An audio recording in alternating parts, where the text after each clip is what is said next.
All right. Welcome to episode 6. Wait a minute. Episode 7. Episode 7 of the Fine Arts Collective podcast. We're doing it a little bit different. We're going to be using Zoom. And our guest today is Mr. John Bertoli.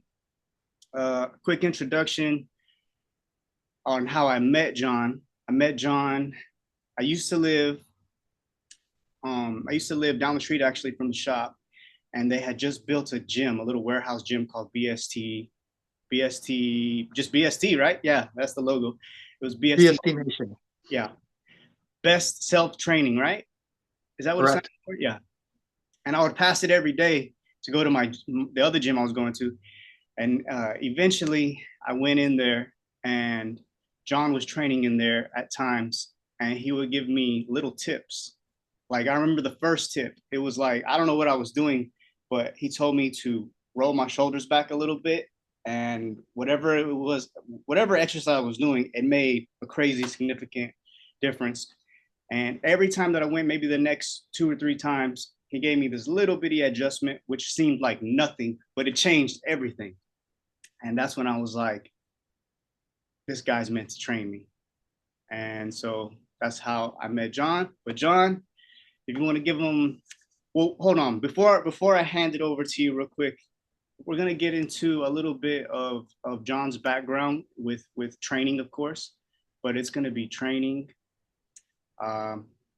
physical fitness training, and his background in music, and as well as I would say the best services or whatever you want to call it, gifts, knowledge that he has is in the spirituality. So we'll get into all those, but yeah, John, tell him a little bit. I guess let's start with the training since that's where I started.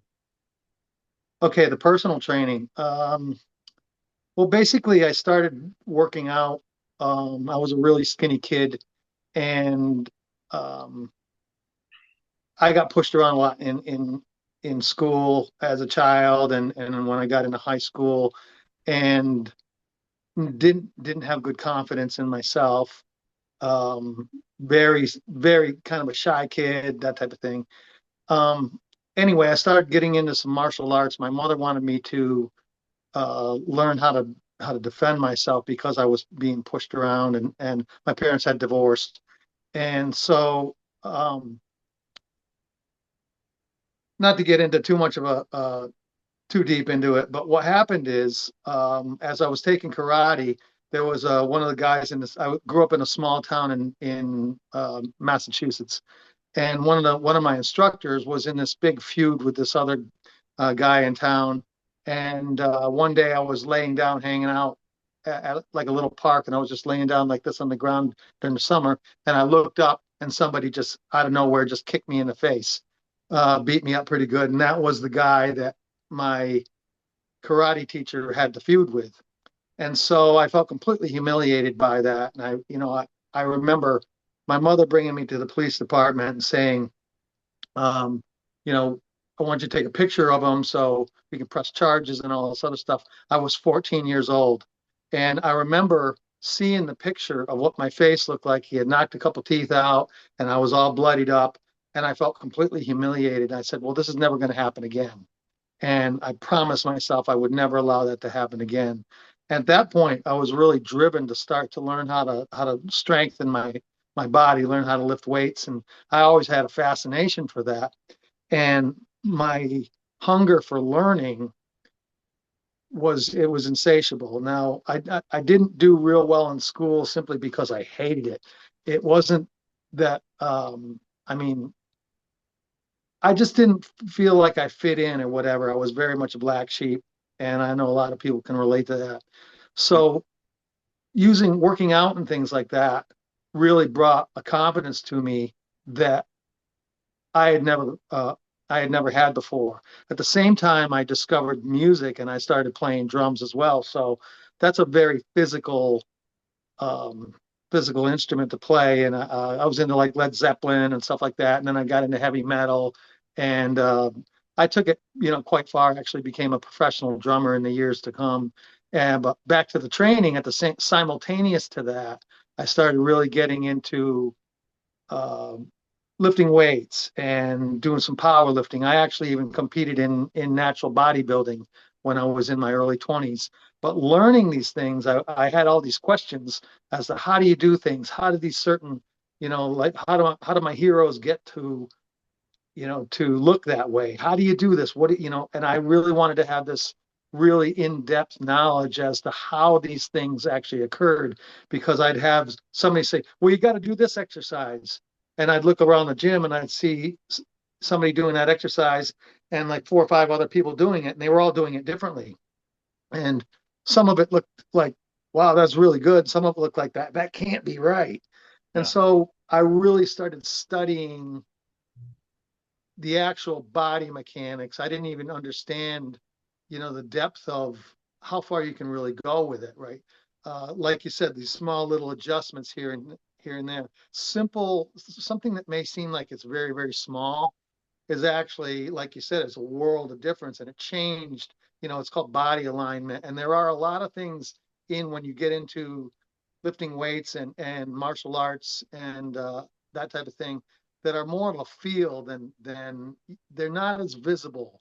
Now to a trained eye, you can see it, but to somebody who doesn't have a trained eye, you may not see that at all. They go, well, they all look the same to me, when there's vast differences in the effect or the output or the final product of what is accomplished. So lo and behold, I had a couple accidents along the way, motorcycle accidents, got hurt, had some severe injuries due to training incorrectly. And I tore one of my biceps completely off the bone, had to have surgery.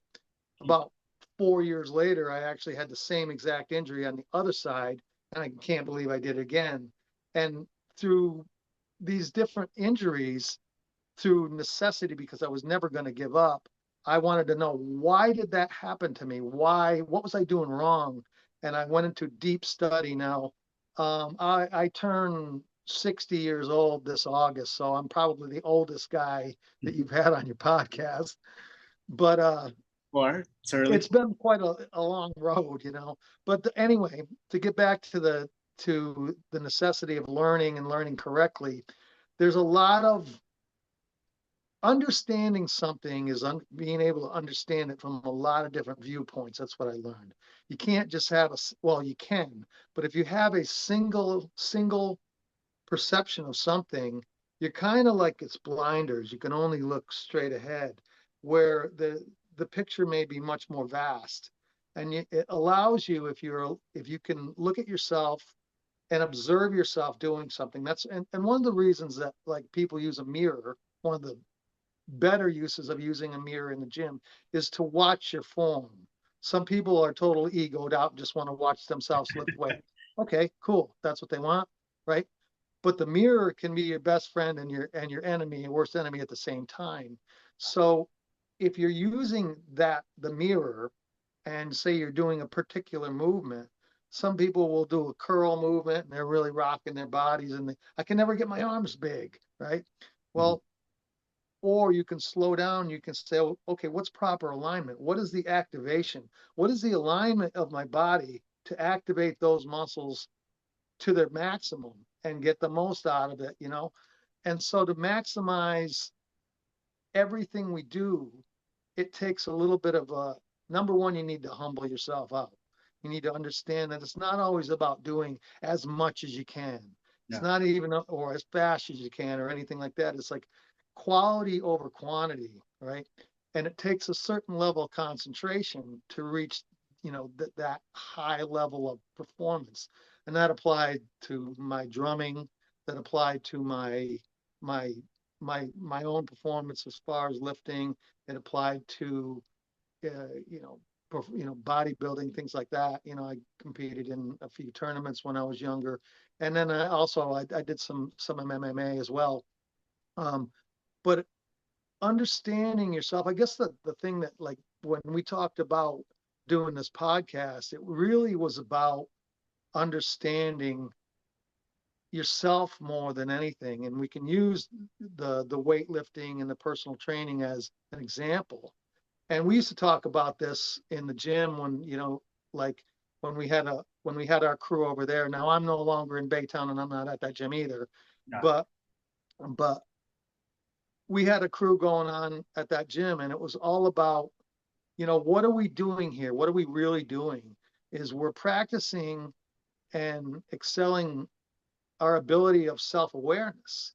And we happen to be using weightlifting to do that. Yeah. Right? Because it's like, okay, I'm self-aware. So I'm going to go for your, like, remember your deadlift. We worked on your deadlift and we worked on it and worked on it, and worked on it, worked on it. And we got you to, quite a high level of performance there. And that very first morning that we met, I looked across the gym one morning. It was probably 6:30, 6 o'clock in the morning. We were the only two in there. And I looked over and I saw you and you were squatting. And I could tell just by the position and the grimace on your face and the way you were exerting that you were in pain trying to perform that movement. So it's like, it's like, can I help you? You're like, yes, And so we sat and we picked it apart. So we had to do a few things. Number one, we had to figure out, why was your body performing in that way? Why did it hurt? Okay, what's wrong? What do we need to do to fix this equation? So we started looking at, okay, you're restricted in your movement, and you're restricted for a few different reasons. One of them was, if your low back was injured. Well, why did your low back get injured? Well, because it was out of alignment. It wasn't working in what's called an anatomical line. Anatomical line is the correct form your body was built to perform said movement, right? So when we go back to the deadlift and we really started working on the deadlift, we did some traditional form and then we did sumo, and we said, well, look at this, right?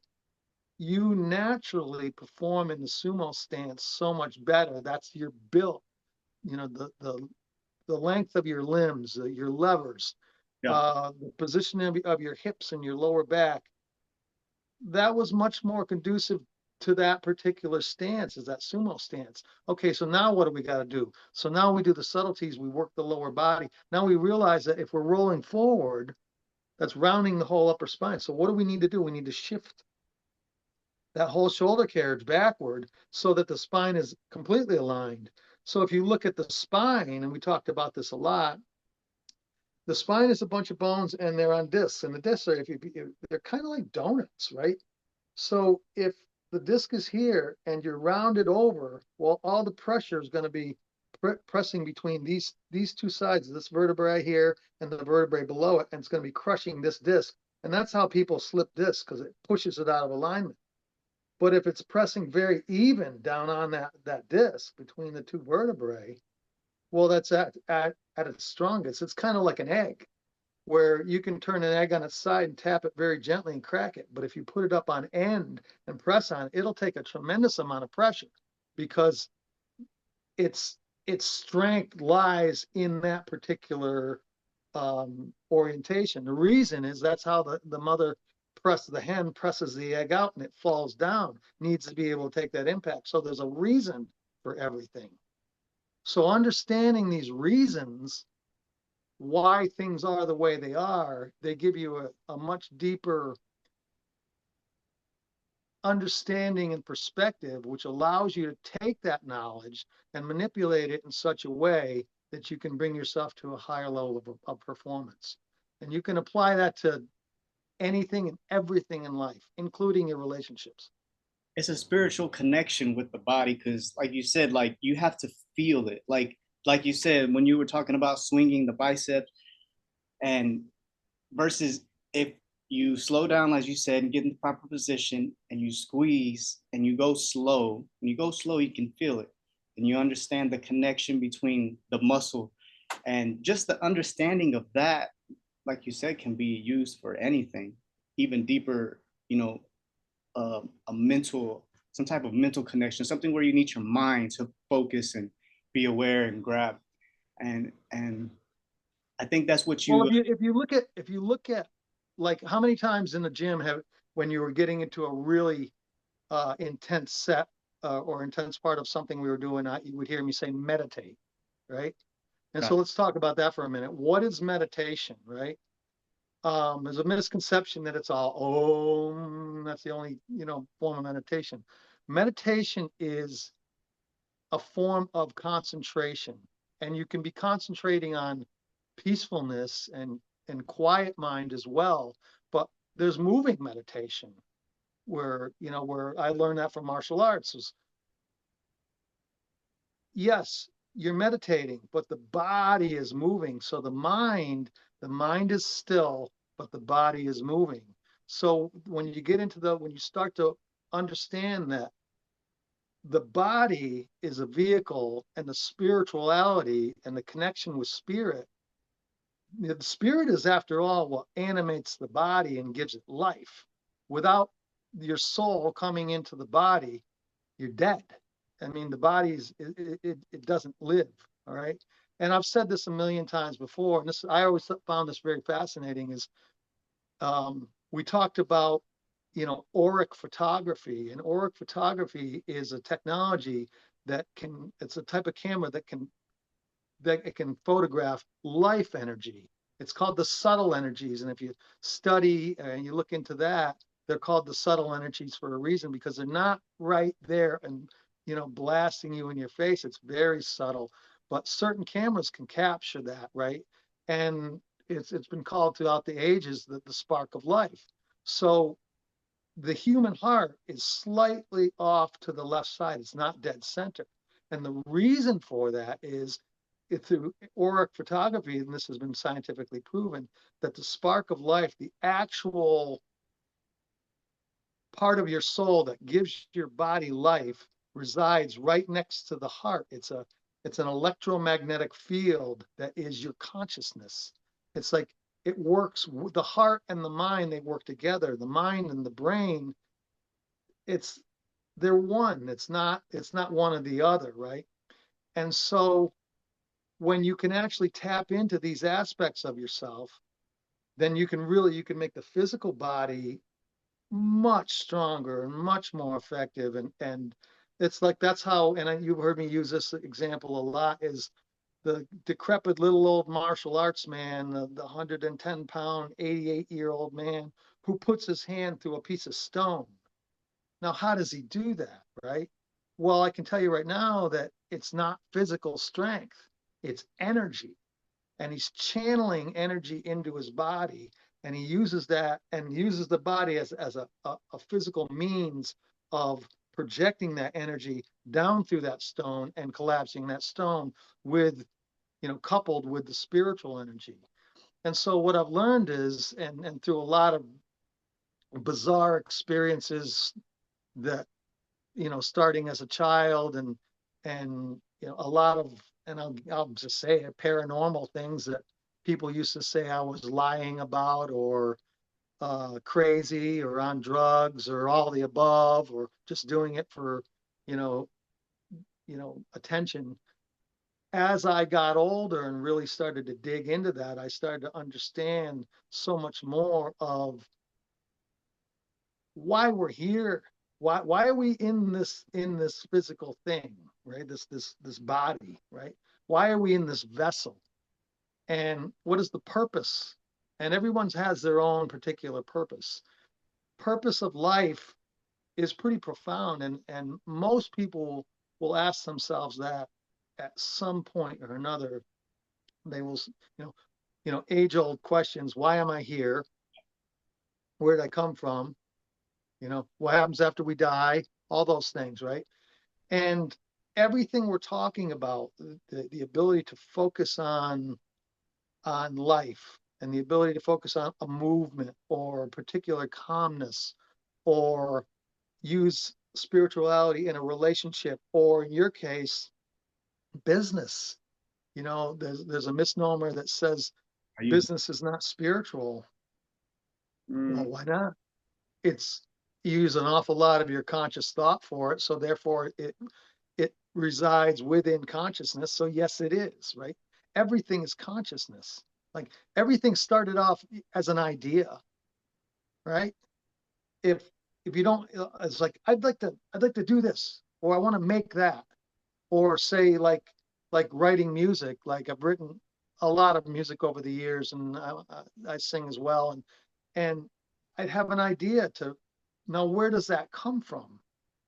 Well, it comes from your consciousness. Now, there are layers of your consciousness too. There's your subconscious, and a lot of the teachings and the things that I've learned through personal experience and a lot of study in a lot of areas are we have a physical body.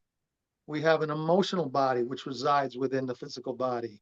We have a mental body, which also resides within the physical body.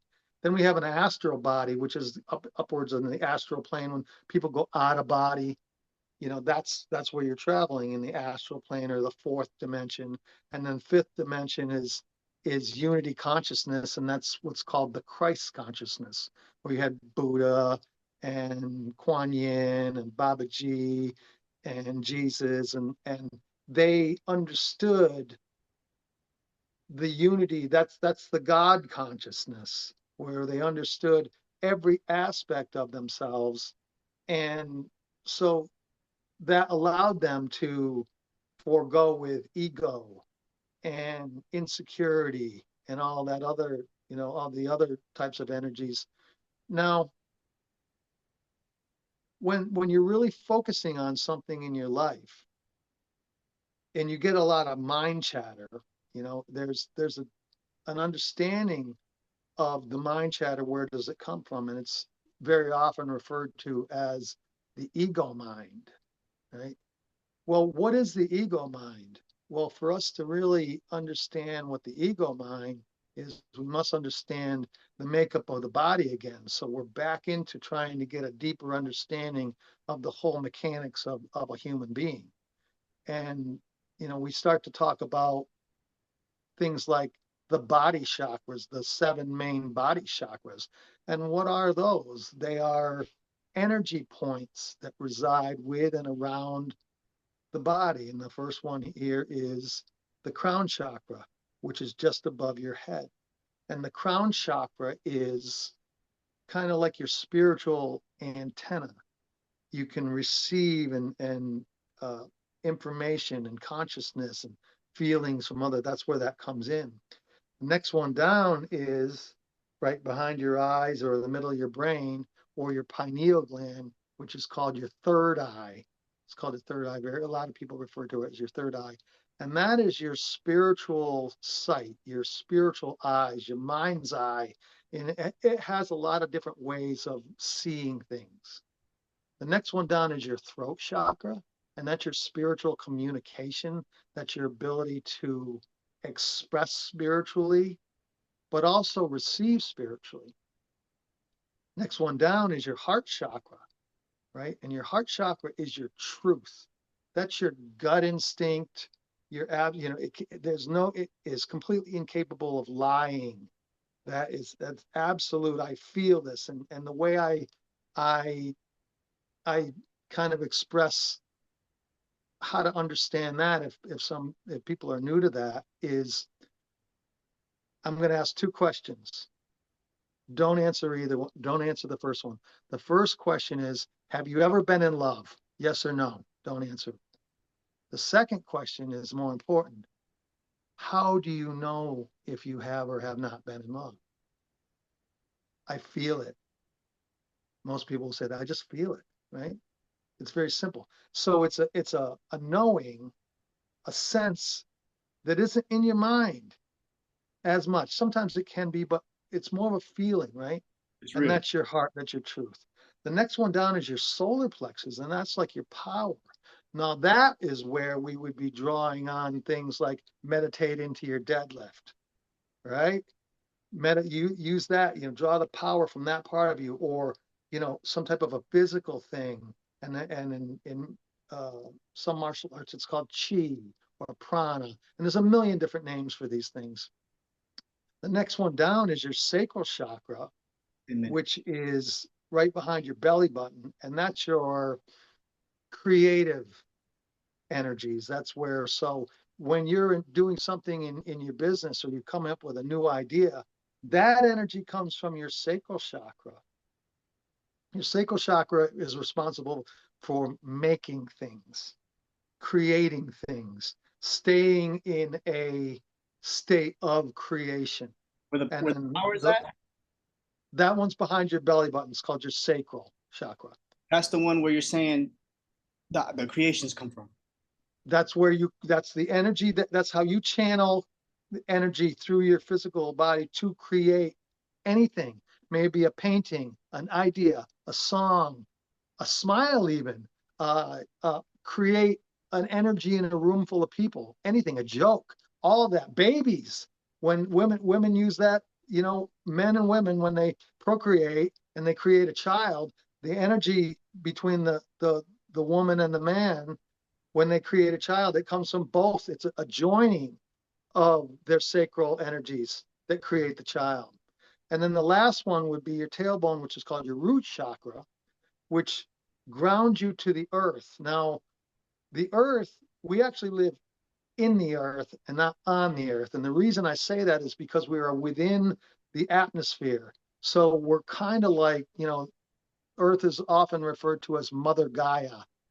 It's a huge consciousness to herself. She's fertile and she's created all this life, you know, on her, and we live within that atmosphere. So we're kind of like cells in a much larger organism, you know. So when we look at things like that, so back to my original question, or back to my original statement, is the ego mind, which, you know, if you're trying to go up to that weight bar and you go, oh my God, can't believe I'm gonna, you know, this is really, really heavy, and oh, I can't believe this, all this other stuff, right? That's your ego mind. And that's like the checks and balances between your heart. Okay. And that's why and I don't know how many times you probably heard me say this, it's like, these are things that, to overcome that, learn how to use these energies correctly, it's self-mastery. It's referred to as self-mastery. So learning to control that mind and quiet that ego mind and drop that focus down into your heart, which makes it quiet. And then from there, you drop it down into your solar plexus, and now you have the quiet, focused power to just push through, and you know that you're going to be able to make that lift. Very often, I mean, you know, how many times have I heard you say, you know, I knew I was going to get it, right? Or when you missed a lift, you're like, yeah, I didn't think I was going to get it. I go, and that's why you didn't get it, right? And you're like, yeah, that's why I didn't get it. So it's not just having your body prepared, but having your mind, controlling your mind. Now, Limitation. every day, people go through this. This is something I see with a lot of people, and you know that I work with a lot of people. At this point in my life, I do a lot of, and this is for the benefit of anybody who wants to watch this podcast, is I work with a lot of people with sharing my experiences in the hopes that they can take something and learn something about themselves and apply it to themselves to make their life improve in some way, right? I don't believe there's any one way of doing anything. What is the best way to do something? The best way for you is the best way that you do it, Yeah. and what works for you. So if there's anything you can gain from this, it's to take what resonates with you and leave the rest behind. So if anybody can gain something from this conversation, awesome. If they don't gain something from this conversation, that's awesome too. You know, it's not a good or bad, it just is, right? So a lot of times now, you and I, you know, we speak pretty regularly, and some of our conversations are quite deep. Yeah. And Podcast every day. right, you know, and like, how many times have you heard me say this? And I've probably said this 4 or 5 times already, but how many times have you heard that type of thing? Is like, but from that morning of meeting you over in the corner of that gym, I've seen you just grow as a person, just, you know, massive, a vast amount of growth. And we've known each other for how long now? 5 years, something like that. 4 or 5 years, something like that. Anyway, Yeah. but Right. we worked on a lot of different things, right? And very often when you call me and we talk about, say, a particular thing that happens in your life, an event or a particular challenge, right? Well, what do? We tend to break it down into its elements. So it's not one big cluttered mess that's all one thing. If you break things down into simple components, well, all of a sudden they start to make sense. It's like, wait a minute, I'm kind of overloading myself, excuse me, with trying to figure out everything at once, right? And like using the gym metaphor, it kind of goes like, if you ever want to teach somebody nothing, show them everything. Right? So we work with one thing. So we go back to the metaphor of your deadlifting. What did we have to do? We had to take number one, we had to figure out why your back hurt. Okay, which we did. Then, so you have some imbalances in your body. We knew that lower back wasn't supporting the hip structure enough. So we added a couple of different exercises, changed some form, and gave you a routine that was designed specifically to strengthen and realign those bodies. Now, from working with me a lot, is like the shoulder routine, the hip routine, all that. These are principles that I've taken decades to develop. We're going on, I'm probably almost 36 years of training now that I've done. Yeah, there's been a couple layoffs here and there, but study and developing these different types of principles and philosophies in repairing things. I've learned that you can kind of take that and you can apply that to anything in life, right? I do personally, so I know what you mean, breaking it down. And you use the chakras as you broke those down to make sense to anybody that ever heard that, and then using it in physical fitness, but like you say, it could be used in everything. So like if we look at those things, it's like tools, right? So there are physical tools, there are mental tools, and there are spiritual tools, right? And if you learn how to use these tools, well, it's like, and I used this analogy yesterday when we were talking, I'm like, if you need a screwdriver, you don't use a hammer, right? Mm-hmm. Knowing what tool works, and all of a sudden it's easy. Well, wait, what? I fought with that for so long, and all of a sudden really? It's that easy? Or why didn't I do this before? How many times have we all said that? Why didn't I do that? Here's why. Because we simply didn't look at it from a different perspective. We didn't look at it from the perspective that allowed us to change. And okay, fresh eyes. Maybe I should look at it from over here instead. Well, and then John, I don't want to interrupt, but this is the first time using Zoom for our podcast. I am going to upgrade. We were using the free version, so we're limited to 40 minutes. We got maybe 30 seconds left.